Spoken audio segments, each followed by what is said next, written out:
pesquisa ela começou mais ou menos em 98, 99, né? Mais adiante, depois de 2000, o governo do estado ele promove os primeiros jogos de identidades culturais do Marajó. Amaro Clautal era secretário de Esporte e Lazer da CEL, né, do governo do estado. Ele conseguiu um recurso com o governo federal para realizar alguns eventos pelo Pará, entre eles os Jogos Indígenas, que a CEL promoveu bastante, e os Jogos de Identidades Culturais do Marajó, que foi promovido em 2000 ou 2001, não estou lembrando exatamente o ano, na Praia do Pesqueiro, em Soure. E aí, quando o Amaro Clautal veio fazer a primeira pesquisa de campo para identificar quais eram as práticas, as modalidades que seriam levadas para esses jogos, nós falamos para ele sobre a garrada. E aí sentiu-se a necessidade de passar a ter um nome mais comercial. Então, foi feita uma convenção com praticantes, pesquisadores, estudiosos, antigos e mais contemporâneos, e resolvemos identificar como luta marajoara. Passou a ser chamada de luta marajoara, que seria agarrada, cabeçada, lambuzada ou derrubada. Então, a gente começou a fazer um mapeamento, o reconhecimento das manifestações que em Salvaterra e nesta região dos Campos do Arari, onde Salvaterra está localizado, porque o Marajó tem 16 municípios no arquipélago, dividido em duas micro-regiões, a região dos Campos do Arari, que é onde nós estamos, onde está Soure, Salvaterra, Cachoeira, Santa Cruz, Ponta de Pedras e Chaves, e a região do que a gente chama de florestas alagadas ou furos, que é aquela área ali de Breves, né, Moaná, Curralinho, Portel, Melgaço, Afuá, Bagre, enfim, aquela área ali, Anajás. E aqui na região dos Campos, a cultura é diferente da região das florestas alagadas. Aqui a gente tem uma cultura mais voltada para a prática da pecuária, o que não é comum para eles lá. Lá é mais a pesca do camarão, o extrativismo, né, do caranguejo, do palmito. Aqui para nós é a pecuária mais forte, muito forte a pecuária para a gente. E essa pecuária é ligada à bumbalinicultura. E aí dentro desse cenário pecuário, as fazendas do Marajó, surgem uma série de elementos, entre eles a prática da brincadeira dos homens e mulheres para aquecerem o corpo após um dia de trabalho. O vaqueiro passa o dia na lida do campo em cima de um cavalo. No final do dia ele precisa tomar o banho, higienizar-se para o seu descanso noturno com a família. E isso se dá geralmente na beira do igarapé, um açude, ou até mesmo na beira de uma praia, próximo da propriedade onde ele trabalha. E para aquecer o corpo, né, criar coragem para entrar na água, para receber água geralmente fria, ele embora dá uma aquecida aqui, mas essa aquecida é uma derrubada, é uma cabeçada, né? Então eles forcejavam um contra o outro com o objetivo de derrubar, de desequilibrar o oponente e sujar a costa dele no chão. Por isso que é feito em ambiente de areia ou de lama, que aí dá para você ver a costa suja. A regra fundamental da cabeçada ou da derrubada, ou lambuzada, como quer que queiram os nomes originários, é sujar a costa do oponente no chão. Cabeçada, agarrada, derrubada e lambuzada eram os 4 nomes que os caboclos utilizavam para identificar essa brincadeira deles. O lúdico estava presente o tempo todo porque era uma diversão. E esses 4 nomes, um deles, né, que é a lambuzada, ele tem uma vertente religiosa. Porque a luta, assim, ela tem esse elemento lúdico, mas ela tem o elemento religioso, ligado à tradição da festa do glorioso São Sebastião, que é tombada em Cachoeira do Arari, tombada pelo governo federal através do IFAM. Manda a tradição, durante janeiro, que é quando ocorre a festa do São Sebastião, 10 de janeiro, que é quando o santo entra na cidade, depois de ter peregrinado durante o ano anterior, quase todo pelas fazendas do Marajó, a tradição manda que esse santo, no dia 10 de janeiro, ele entre na cidade. E ele é recepcionado por 3 mastros, homens, mulheres e crianças. Manda a tradição também que nessa data deva ser feita uma, vamos dizer, dosagem do tempo para verificar como é que vai se comportar a produção do Marajó durante o ano que está chegando. Se chover muito no dia 10 de janeiro, significa que o ano vai ser de abundância, né? Vai ser de muita fartura. Mas se chover pouco, significa que o ano vai ser de dificuldade. Isso é o que diz a tradição. Se chove muito, forma muita lama pelas ruas da cidade. Isso não antigamente, porque agora já pavimentaram, colocaram asfalto, bloquete e tal.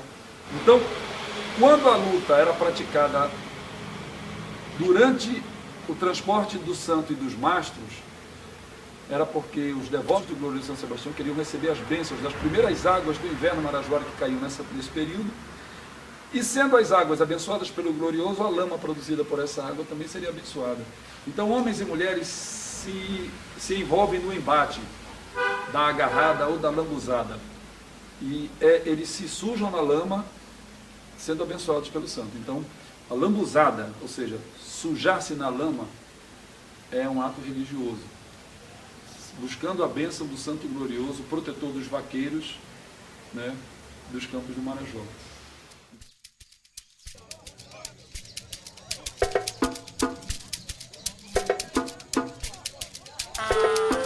A luta marajoara, ela surge aqui nos nossos contextos de quilombo como mais uma estratégia, mais um lugar da resistência marajoara, da resistência de luta dos povos que foram escravizados aqui nesse território e que nos processos de resistência fugiram para esse lugar que hoje nós estamos. Isso aqui se chama Tororomba, é uma das cabeceiras do rio Matupirituba. O rio Matupirituba é um dos afluentes, ou um dos contribuintes do Paracauari. E esse nosso igarapé que começa aqui, ele se chama Igarapé Grande, Igarapé Açu.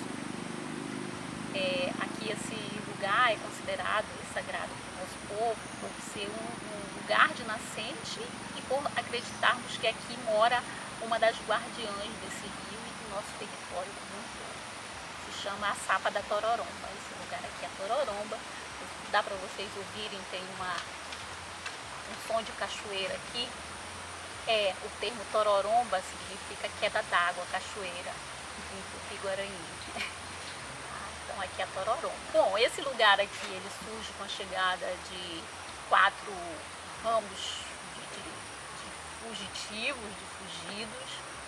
Um ramo que se instalou no Marimquara Velho, nas terras do Velho Brício, que era Ana e Brício Teixeira, que são considerados como as referências desse lugar. Por volta de 1840, as memórias aqui do lugar lembram desses ancestrais.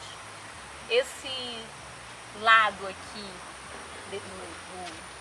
do nosso rio se chama Barro Alto, que é onde foi que se instalou Miguel Arcanjo Barro Alto, também nesse mesmo período. E mais lá adiante, o nosso outro ramal, que se chama Passagem São Luís, onde se instalou a família de Joaquim Marinho dos Santos e Isabel. Então, são esses 3 ramos. E já no final dos 800, por volta de 887, 86, chegou uma família, que é os Silva, que se instalou no outro lugar aqui de habitação, que é a Santa Maria. Essas pessoas eram de origem nordestina, provavelmente do Vale do Parnaíba, do Rio Parnaíba, porque esses antepassados eram conhecidos como Parnaíbas. Então era Maria e João Parnaíba. Então esses também são os formadores também aqui do nosso quilombo. Nessa nossa história de ocupação, nós tivemos uma série de roubos do nosso lugar, do nosso território. Ao longo do tempo, na década de 40, nós sofremos um grande ataque, década de 40 já do século XX, um grande ataque que foi o governo promovido pelo governo federal, através do Ministério da Agricultura, que tomou parte do nosso território, onde foi instalada a nossa primeira escola, que era a Escola de Bom Jesus da Campina, que foi uma escola criada pelos próprios moradores daqui para dar educação para os seus filhos, em 1943. Antes disso, ninguém tinha acesso à escola, mesmo porque durante a vigência da escravidão e logo depois não havia nenhuma política de Estado para garantir escolarização para os filhos dessa população escravizada. E, portanto, os pais, as pessoas daqui se empenharam de buscar fora daqui, no território vizinho, ali no quilombo Bacabal, um cidadão que sabia ler, que era o professor Sebastião de Assis E esse professor Sebastião foi contratado pelos pais dos dos estudantes daqui para começar o processo de alfabetização desses estudantes dessa parte do território que o Ministério da Agricultura e depois a Embrapa tomou conta. Então, essa é uma luta que nós temos feito e que nós consideramos que aquilo lá é parte do nosso território ancestral e continuará sendo parte do nosso território. Esperamos que a titulação possa nos garantir esse direito de continuar usando. Agora ele se constitui um lugar de caça, coleta e pesca para nós, apesar de todos os conflitos que temos com a Embrapa para poder acessar esses recursos lá dentro. Nós resistimos, continuamos resistindo. Tanto que parte aqui da nossa comunidade, que é o Valentim, se fez de luta, se vestiu de luta e permaneceu lá, mesmo com toda a força do Ministério e depois da Embrapa tentando expulsar essas famílias de lá a todo custo, fazendo o possível, botando búfalo para comer as plantações, não garantindo nenhum direito a eles, inclusive na hora que eles relatam, né, que na hora que eles precisavam vir para a escola aqui, no horário que eles saíam e no horário que eles voltavam, eles soltavam os búfalos na estrada e as crianças passavam muito perigo, correndo diante de búfalos bravos para poder ter o direito de vir estudar para cá. Então, para nós, quilombolas, a luta marajoara, ou a agarrada, como que nós conhecíamos mais, né, era agarrada. Era comum a gente reunir aqui no final da aula, ou mesmo antes da aula, porque a garotada não escolhia lugar, né, para fazer uma agarrada. Essa frente aqui, antes de jogar em pissarra, era um areal. Então era comum aqui na beira do rio, antes do banho na maré, a molecada se reunia para fazer agarrada. E era homens e mulheres, não tinha essa distinção, né? A gente meio que só tentava organizar um parâmetro de peso, idade para ter. E pelo que, assim, em termos antropológicos, e conseguimos buscar na memória e mesmo na literatura escrita de um período mais antigo, essa forma de luta e também de recreação, ela é de bastante tempo. Nossos antepassados praticavam, pelo que se fala, né, na memória, e a minha geração praticou e a geração nova continua praticando. Então ela permanece como esse elemento de resistência que acaba aparecendo nos jogos como um dos momentos parece que desperta mais interesse nas torcidas, e quase é difícil ter uma delegação que não leve os seus representantes dessa luta, e se faz assim um momento de muito fortalecimento dessa nossa identidade. As quilombolas regulamentava o artigo 68 da Constituição e dizia que as comunidades quilombolas tinham o direito à titulação dos seus territórios e trazia os elementos e quem deveria fazer, né, que era o INCRA e a Fundação Palmares.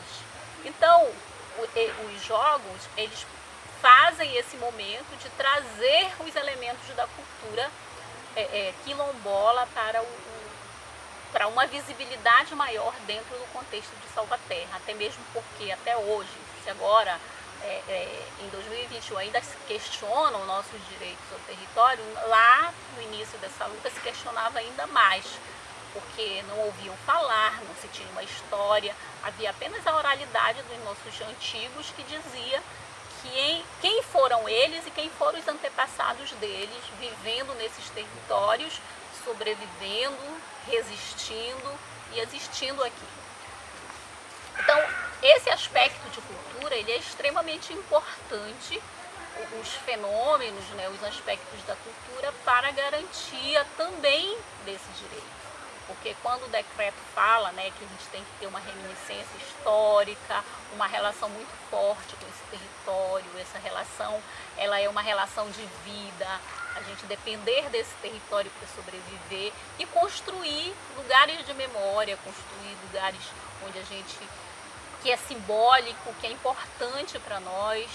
Aqui, por exemplo, tem alguns lugares que são respeitados por conta de uma história, como é esse lugar aqui, lugar da Tororomba. Quando a gente passa aqui, a gente ainda precisa pedir licença à guardiã desse lugar para passar, porque ela precisa ser respeitada como a dona desse lugar.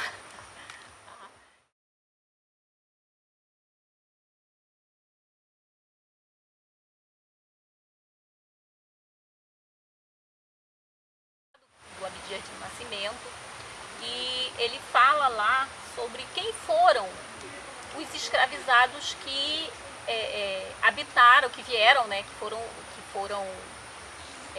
sequestrados e trazidos para o Marajó no passado. Então ele aponta a Senegâmbia, ele aponta Angola, principalmente, né, mas aponta a Senegâmbia como um lugar de origem, que ele foi buscar esses dados na década de 30 nos cartórios de Cachoeira e de Soure, que eram cartórios que tinham sido preservados.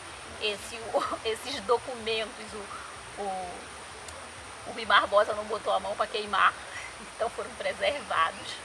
Senegâmbia seria o que depois, na colonização de África, eles fizeram o território que depois tornou Senegal e Gâmbia, era um grande território colonial ali de França. Então,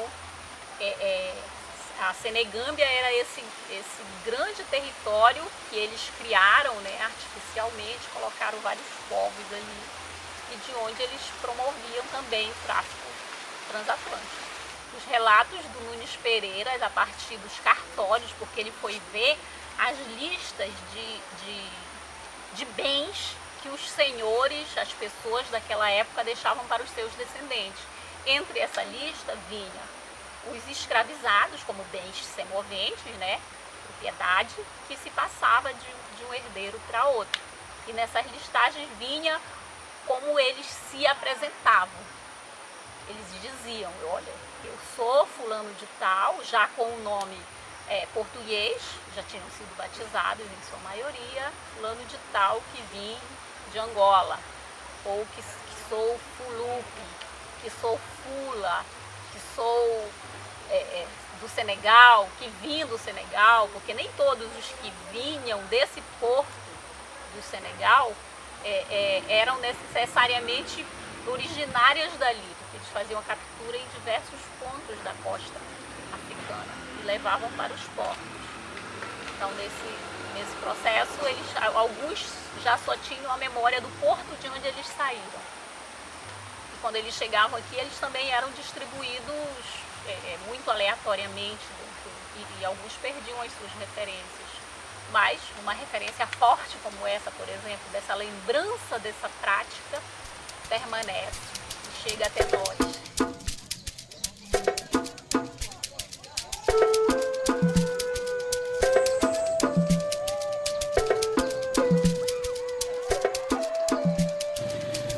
Bom, a luta marajoara, para mim, eu entendo assim que a luta, tecnicamente, né, eu não sei falar tecnicamente, mas eu sei que a luta marajoara, ela era assim como lazer com nossos antepassados, entendeu?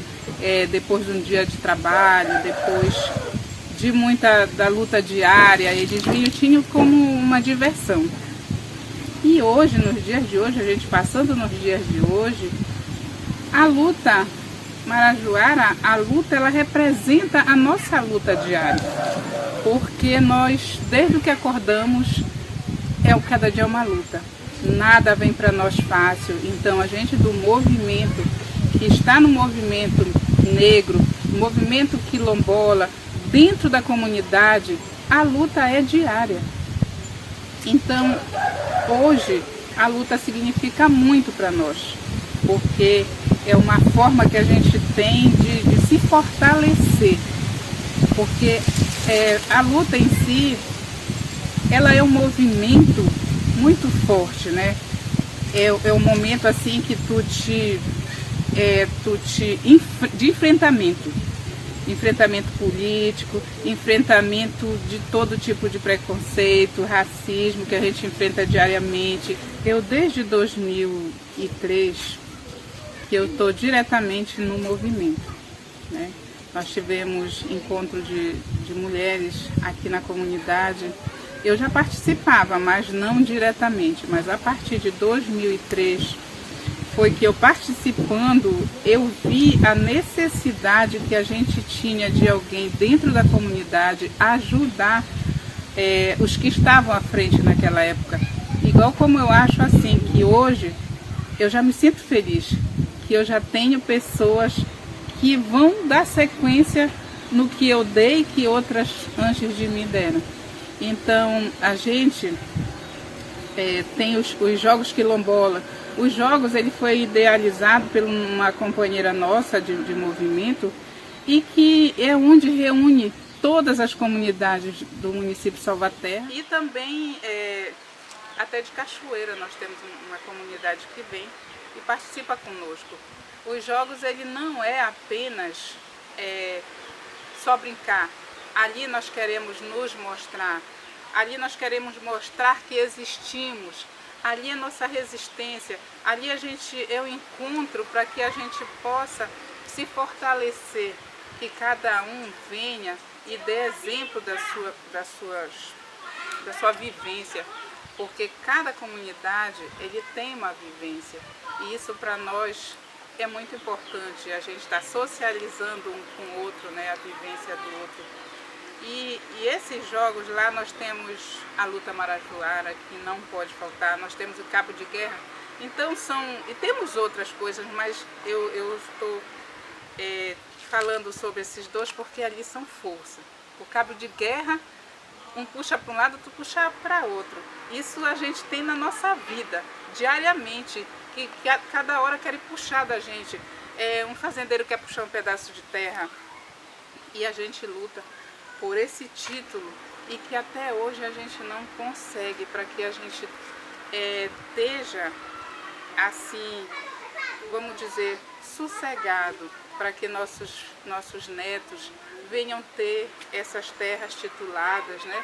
Para que não precise um dia sair dessas terras por causa, eventualmente, por alguma questão de briga por terra, né? Que a gente sabe que isso existe muito. Então, a gente ali, a gente fica feliz em estar junto, lutando, cada uma comunidade, cada da sua maneira, lutando por melhoria nas suas comunidades.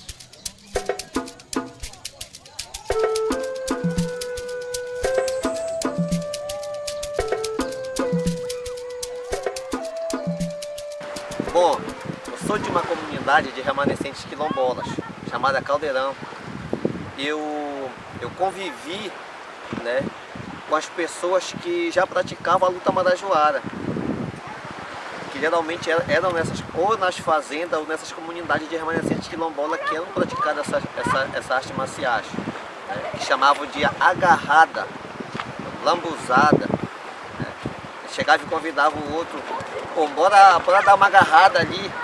Aí os moleques nem mediam esforço e eu mesmo, não tinha dessa não. A gente já convivia com isso, né? E o meu pai tinha um comércio, então ele incentivava a gente através de bombom. Ele pegava o bombom e dava para aquele que ganhava. Nesse tempo 10 centavos valia muito, ainda 10 centavos. Ele dava 10, 20 centavos para a gente lutar e isso era um incentivo para a gente todo dia estar lutando. Aí, onde eu morava na comunidade, como tem 3 bairros, que é o bairro da Pedreira, o bairro da União e o bairro do 40, então era rivalidade. Um bairro, o pai vinha, trazia o filho dele sempre para disputar comigo, porque lá do meu bairro era o que mais era desenvolvido na luta marajoara, né? Mas disso, eu era o que era mais esperto, né, na luta marajoara.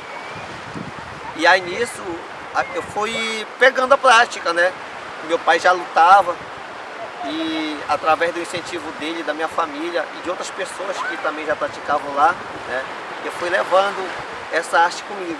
Eu desde muito pequeno eu venho tendo esse incentivo, né? Quando eu passei a morar para Soura, eu lutava essa arte marciais e eu fui participar uma vez de um campeonato e pela primeira vez que eu lutei, eu perdi. Eu caí fácil. Pensei que era como eu lutava, mas aqui é diferente, aqui em Soure. E aí então eu comecei a me aprimorar mais. Com aquela queda, eu já me aprimorei mais. O que acontece? Eu fui buscar mais conhecimento, me aprofundei mais na luta marajoara e fui tendo mais conhecimento. Através do Yuri, do Idemar, do Jipe, do Russo, né, do Daico, do Juninho. Eu já fui me aprimorando cada vez mais. O que acontece? Depois dessa primeira derrota que eu teve, sou de Salvaterra. Depois disso, os campeonatos que eu participei, já nenhum eu perdi mais. Participei do campeonato de Salvaterra, não perdi. Na minha categoria, né, que é até 74 quilos, eu sou campeão eu tenho 31 vitórias, são 31 torneios que eu fui campeão. 23 torneios no leve e 8 no pesado. Né? Só perdi no pesado, eu creio umas 4 vezes só no pesado, fui mais campeão do que perdi no pesado, né? Aqui nos torneios. E na categoria leve aqui eu sou invicto nos torneios. Eu já lutei em Cachoeira do Dari várias vezes, fui campeão lá 2 vezes, né? Agora a minha pretensão é lutar em Ponta de Pedra, Moaná, para ver se eu vou buscar mais conhecimento dos caras lá, porque cada uma cidade luta de um estilo diferente. Eu tenho um projeto com crianças e adolescentes desde 25 anos de idade. E esse projeto não é tanto para me transformar uma criança num atleta, é para me transformar uma criança para encarar a sociedade, né? Para ter um desenvolvimento, um conhecimento, né? Para ter uma filosofia melhor de vida para a sociedade. Quando eu era criança, hoje em dia já existe 2 estilos de prática da luta marajoara. A esportivizada e a que foi um pouco esquecida, que é a tradicional. A tradicional é aquela que pode levar o praticante a uma contusão devido a certas quedas, como a enfincada, a recolhida, são quedas que podem levar a quebrar o pescoço, né? E a deixar o praticante com uma contusão. Né? Essa faz parte da tradicional. A esportivizada já tem regras, que são essas que são colocadas nos torneios praticados em Soure, Cachoeira, Salvaterra, Ponta de Pedra, Santa Cruz e outras cidades aqui do Marajó. Entendeu?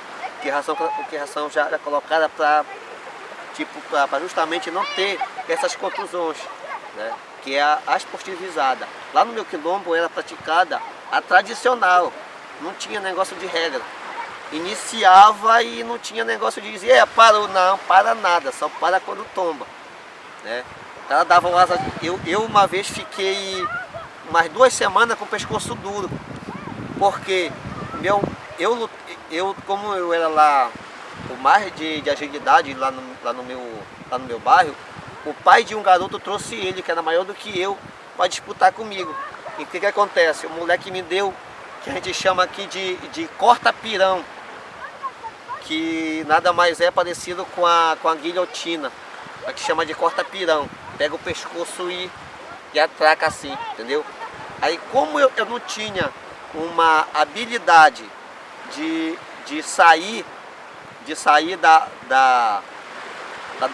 daquele golpe dele, eu tinha que ganhar. Então, mesmo ele pegando no meu pescoço, eu lancei as 2 pernas dele e tombei de costa. Tombei, sujei a costa dele, ganhei a luta. Porém, fiquei mais de 2 semanas com o pescoço duro. Entendeu? Porque era uma luta tradicional, não tinha regra. A gente podia quebrar pescoço, podia contundir. Era mesmo bem arriscada, que é a luta tradicional. Ó, a gente tem na luta marajoara vários golpes. A gente tem o boi laranjeira, que é uma queda tradicional. Ela é humilhante para o oponente. Se eu der essa queda nele, não tem várias quedas, só uma única queda.